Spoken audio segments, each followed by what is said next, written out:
review of the Wolverine Mtw. Mine finally came in. All these were pre-ordered, and from what I'm understanding, there was a crap ton of them pre-ordered. Not sure the time frame, but there is probably some back order on these bad boys to get yours, so if you didn't pre-order it, you're probably going to be waiting a little bit. First of all, I got a box. It was a rather nice box. Walked in the room, saw it, and I automatically knew what it was, so I started to rip it open. Once I got into it, the Mtw box itself is pretty plain, simple, and explanatory. You open it up, there's the Mtw.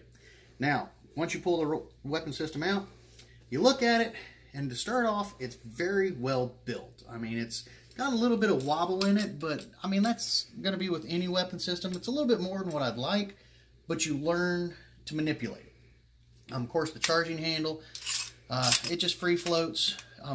The only thing it's really used for is to help pull the engine out whenever you're changing the engine or whatever. Now, in that aspect, if you look up front, this railing system that they put on there, I mean, man, you can't beat it. It's lightweight. It's built for a suppressor to be dropped down into it. It's real easy to remove also. There's 4 little screws here on the top. Probably can't see them up underneath my scope, but pop those off, slide it right off. You can put another one on. Now, as you can see over here, I'm trying to get the numbers.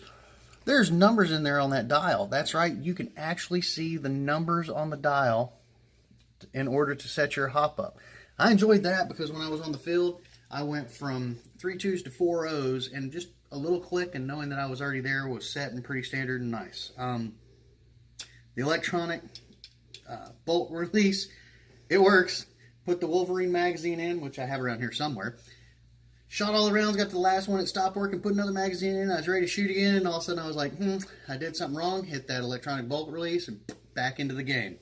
The selector switch, though, that was one thing that Rich and Cody had been talking about, how it's nice and crisp. Now, when I say it's nice and crisp, I mean that bad boy, it locks in. It's not just gonna, you know, sneeze and you're where it needs to be. It's nice and tight. Speed trigger on there, which you can adjust, is very nice. Out of the box, I didn't really have to touch it much at all. For those of y'all who haven't seen it yet, pull a pin, flip down, Merry Christmas. There she is. Electronics on one side, as I whacked on his phone with the cable, and the Inferno Gen 2 on the other side. Now a bunch of you are going, well, what about the battery? What about the battery? Well, you can slide it down here in the buffer tube.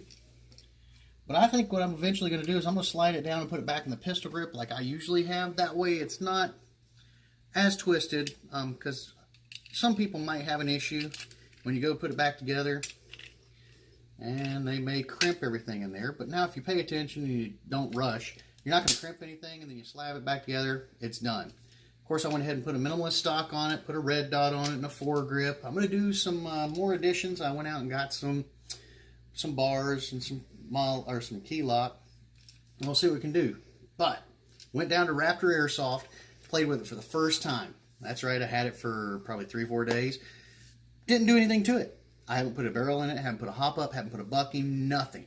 Dropped some 3.0s into a magazine, shot it a couple times, got my scope sighted in. We were ready to rock and roll.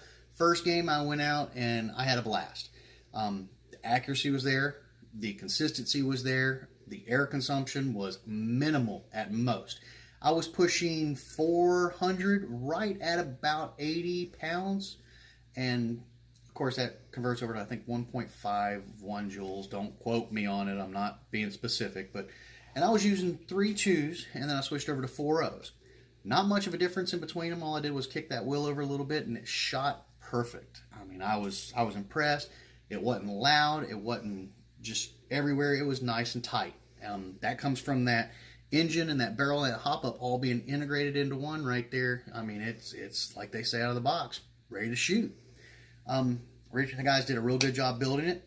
I can't wait to see like the aero stock when it comes out, see the CO2 adapter, you know, all the modifications that you can do. Don't forget to order yours. I'm very impressed with mine.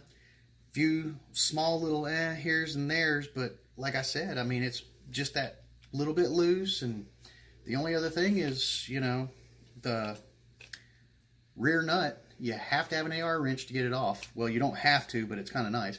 And you do have to have a rifle sling to go on the back unless you want to modify an airsoft rifle sling to go on that. Other than that, though, if you got any questions, ask me, ask Rich, ask any of the guys at Wolverine, Dion, any of the other sponsored players or sponsored teams. We'll be glad to answer them. Other than that, make sure to pick up your Wolverine Mtw, and hopefully you'll be as happy as I am.